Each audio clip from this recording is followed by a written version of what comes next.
gagawin natin, number one, ang LGU ang magtuturo sa amin. Meron pa kaming bakanting lugar. Kung walang bakanting lugar, baka naman ang national government, meron bakanting lugar, magagamit natin. Kung wala ang national, baka yung kaling patay pwedeng magamit. Ha? At konting lugar lang kinakailangan. Sinasabi nga ni Sec Jerry, kung 1 hektarya, kailangan niya 500 square meters lang. Lahat po yan ay sasagutin natin. Kaya po nandito kami ngayon, sa Libersa. Number one, ang mag-identify dito, ang local government. Alam niya sa lugar niya kung sino beneficiary at kung sino dapat tulungan. Number two, mas ma-identify niya, syempre may papel po yan. Number three, kamukha na sinabi ng lahat, hindi ka nalalayo doon sa lugar mo. Hindi kayo babato sa probinsya kung saan lugar. Diyan ka pa rin. Malapit ka sa eskwelahan ng anak mo. Malapit ka sa trabaho mo. No? Pang-apat, magkano ito? Sabi ko, ito na pinakamura sa buong bansa.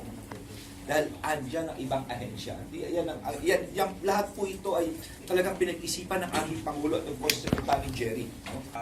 Magpa-prioritize lang muna po kami ng pilot area para po, kasi mas madaling hikayatin lahat na sumali at ma-address yung mga apprehensions na sinabi ni Sec Benhor kung meron nang maipakita na successful na area na nailipat in city temporary relocation and then yung permanent relocation. Pag nakita nila na maganda, maayos at mura lamang itong pabahay na to na magiging kanila na, mas madaling ihikayatin yung iba pa.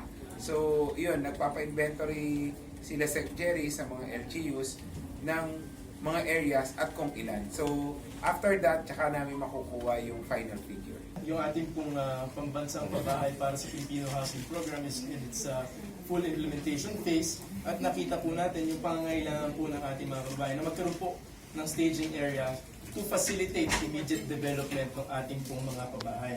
So kagaya po na nabanggit, tayo po'y maghahanap ng staging area na time-bound lang po.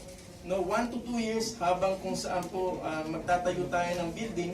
Bago po sila doon na, habang tinatayo po yung building na yun, hahanapan po natin silang paglilipatan na komportable kung saan hindi po sila madidislocate. Ang mga options pong tinitignan natin, pwede pong government-owned open spaces or suitable roads, pwede pong idle private lands, pwede po natin sila magkaroon po ng short-term lease during the construction of the area, or meron din pong option na maghanap po tayo, magbibigay tayong incentives para po sa mga kababayan natin may-ari ng lupa, para po ipagamit yung kanilang lupa as staging area.